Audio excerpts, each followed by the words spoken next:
Congrega-te, sim, congrega-te, ó nação, que não tens desejo. Senhor, nosso Deus e nosso Pai. Senhor, nós estamos na tua casa, na tua presença, para te adorar, para bendizer o teu nome, Jesus, porque tu és santo e digno de honra, de louvor e de glória. Pai, usa-me nas tuas mãos, como tu queres. Coloca as palavras na minha boca. Me ajuda aqui através do teu Espírito Santo, Pai, para ministrar a tua palavra, para a glória e para o louvor do teu nome. Amém. Rapaz, pensa assim no ensino tão bonito que foi cantado hoje. E eu fico prestando atenção como o nosso Deus ele é maravilhoso. Tudo que Deus falou já através do ensino é o que Deus vai falar nesta noite para nós, irmãos. Porque muitas vezes a gente perde muito nosso tempo com medo, murmurando, se isolando, se afastando. Porque por mais que a gente, essas coisas que eu falei aqui, elas nos afastam um pouco de Deus, porque Deus, a gente sabe que Deus é amor, que Ele é justiça, mas a gente sabe que Deus também é misericórdia, né? E Ele diz que não suporta a lamentação dos filhos dele. A lamentação não, porque a lamentação faz aborrecer ele. Mas a humildade da nossa parte diante do Senhor, seja as situações que a gente está vivendo, né? Então Deus quer que nos momentos difíceis da nossa vida, nós nos aproximemos mais dEle. Porque jamais Deus, Ele nos abandona. Seja na alegria, seja na tristeza, seja na dor, seja na angústia, no sofrimento, seja lá o que for que esteja acontecendo conosco, ou um ente querido, mas Deus, Ele está sempre ali. Ele só quer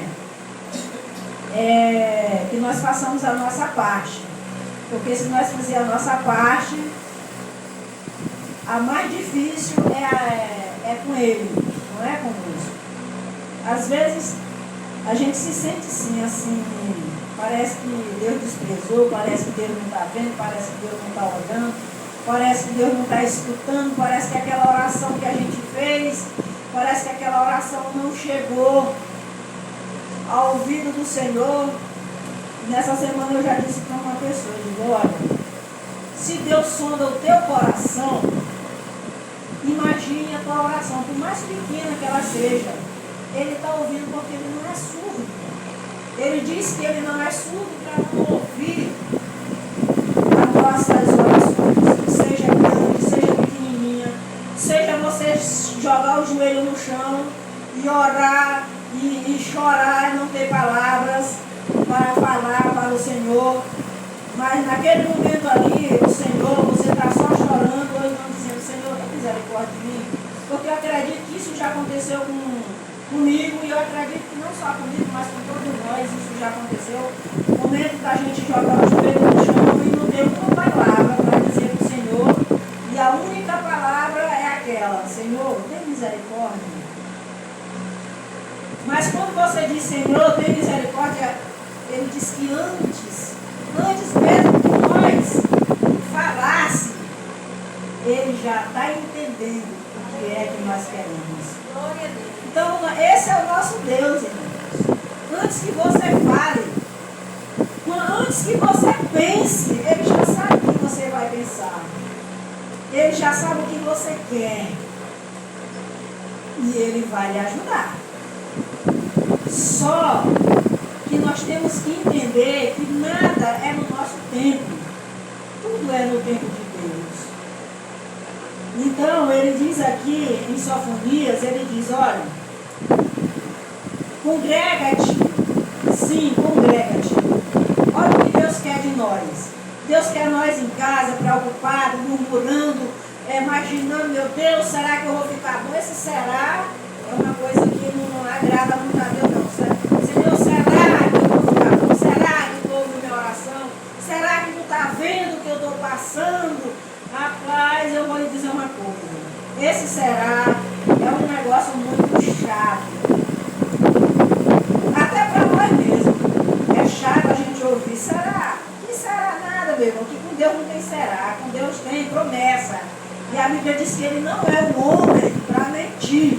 Tudo que Deus falou aqui na Bíblia, ele cumpre. Seja para o lado do bem, ou seja para o lado do mal. Porque, como já foi dito, Deus ele é amor. Mas ele também é justiça, né, irmãos? Então, o que Deus diz para nós aqui? Congrega-te. Sim, congrega-te. Ó nação que não tem desejo. Porque muitas vezes a gente se encontra nessa situação, irmãos. Sem desejo de se congregar, sem desejo de estar na presença de Deus, sem desejo de orar, sem desejo de fazer nada. Nada. Mas mesmo nesses momentos, não quer dizer que Deus nos abandonou. De maneira nenhuma, porque ele não abandona aquele que aceitou Jesus, que o seu nome está escrito no livro da vida. Foi por isso que Jesus veio ao mundo, foi para entender a nossa dor, a nossa agonia, o nosso sofrimento. E ele também sofreu na pele. E ele sabe o que a gente sofre na pele. E que tem dias que a gente não está para nada. Mas ele diz, congrega-te, ó nação, que não tem desejo de se congregar. Mas mesmo sem desejo, a gente tem que vir para a casa do Senhor. Porque é daqui que sai a palavra do Senhor, as ordenanças do Senhor. E quando você está aqui adorando a Deus, Deus está preparando aquilo que você nem imagina, que você não tem nem noção do que Deus está fazendo nesse momento na sua vida ou na vida da sua família. Você não tem noção, eu não tenho noção, mas Deus está fazendo.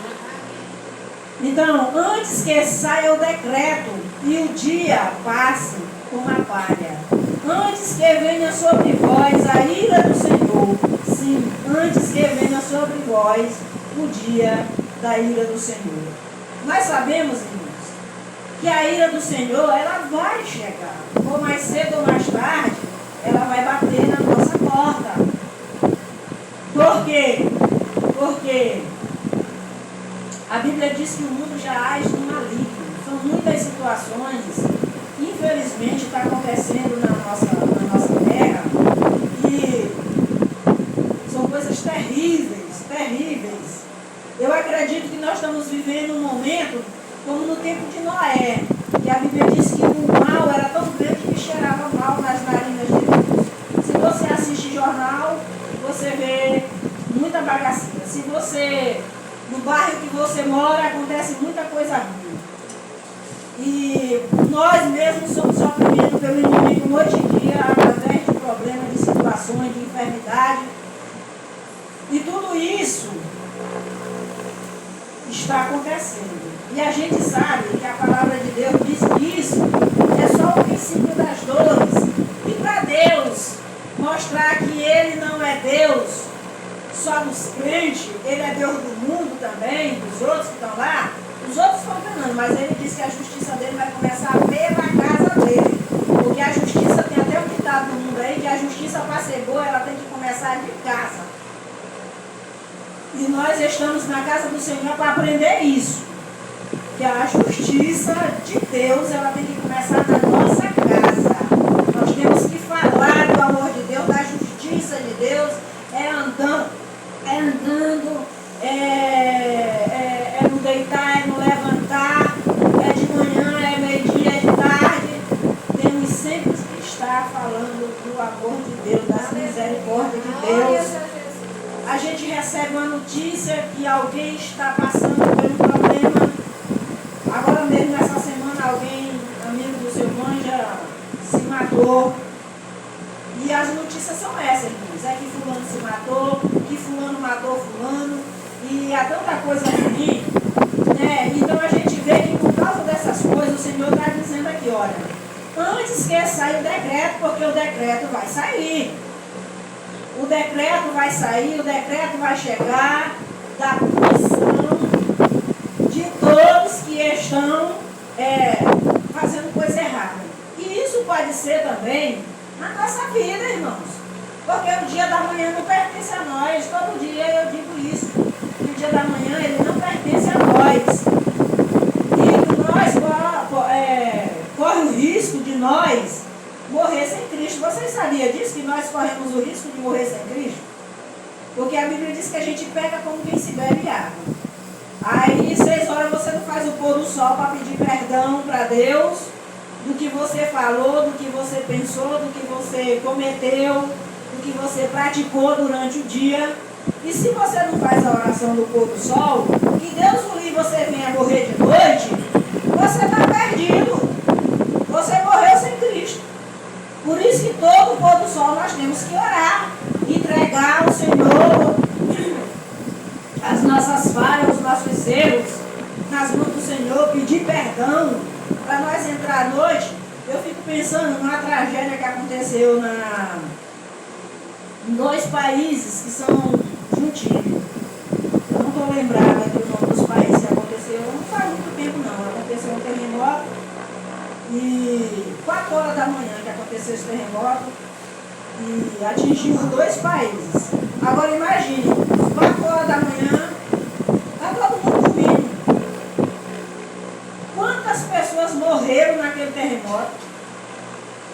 Quantas pessoas até hoje nunca nem foi achado? Debaixo de muitos estão porque foi atingido 2 países. Então quando eu assisto um negócio desse, eu vejo um negócio desse, eu vejo o risco que corre da gente morrer sem Cristo. Por quê? Porque muitos crentes vivem em cima do muro, não se decide. E ele não sabe um dia que vai ser a senha dele. Porque cada um de nós tem uma senha. E na hora que essa senha ser chamada, nós vamos embora daqui, não tem jeito. Ou que queira ou que não, nós vamos embora. Mas será que nós estamos se preparando para esse momento? Por isso que o Senhor está dizendo, olha, congrega-te. Porque quando tu congrega, tu ouve Deus falar contigo. E quando tu não se congrega, tu não ouve Deus falar. Porque muitas vezes na tua casa tu não tem costume de ler a Bíblia, tu não tem costume de ouvir um hino que fala contigo. Porque hoje à noite Deus já falou maravilhosamente através dos louvores aqui. Eu senti Deus falando, irmão, conosco através do hino. Até o hino que o irmão Daniel cantou, eu senti a presença de Deus naquele hino ali. Deus falando com a gente. Então ele diz, olha, antes que saia o decreto, tu sabe qual vai ser o dia do teu decreto? Tu sabe qual vai ser o dia da tua chamada? Tu não sabe. Então é melhor que a gente saia de cima do muro, é melhor que a gente não espere esse decreto de cara para cima ou de braços cruzados. É melhor que a gente esteja preparado para esse decreto. Porque pode ser o decreto da morte, mas pode ser o decreto que a qualquer hora você pode assistir no Jornal Nacional. Olha, foi decretado que você não pode mais congregar na sua igreja, que você não pode mais congregar no sábado, que você não pode mais nada. Qualquer hora pode sair esse decreto, porque estão trabalhando nos bastidores para que esse decreto venha se cumprir. E será que nós estamos preparados, como a palavra de Deus diz, que vai chegar um tempo que vai ser preciso nós abandonar a nossa casa, abandonar os nossos bens, como aconteceu com a mulher de Ló, que o pecado estava demais ali, e Deus enviou seus anjos e tirou Ló dali. Mas a mulher estava tão preocupada com os bens, com as bagaceiras daquela cidade, que aconteceu que ela olhou para trás e ficou virada numa estátua de sal, né? Porque ela não estava ligada naquilo que Deus tinha falado. Ela estava ligada, era no material, nos bens materiais. Certo, nós podemos até estar preocupados com os bens materiais, porque faz parte da nossa vida. Mas a palavra de Deus diz que nós temos que buscar Deus em primeiro lugar. É Deus, é chorando, é gemendo, é doendo. Mas ele diz que é através desse sofrimento, é através dessa dor. Porque é a maneira que Deus tem de tratar com o homem, para que o homem se humilhe na presença de Deus. Ou o homem não se humilha, ele continua na Então, ele está dizendo aqui, que antes que saia esse decreto, né, irmãos? Passe, antes que saia o decreto e o dia passe, porque ele está passando e é muito rápido. Eu presto atenção, até as crianças estão prestando atenção que o dia está passando muito rápido. Como a palha, antes que venha sobre vós a ira do Senhor. Sim, antes que venha sobre vós o dia da ira do Senhor. Buscai o Senhor, vós todos,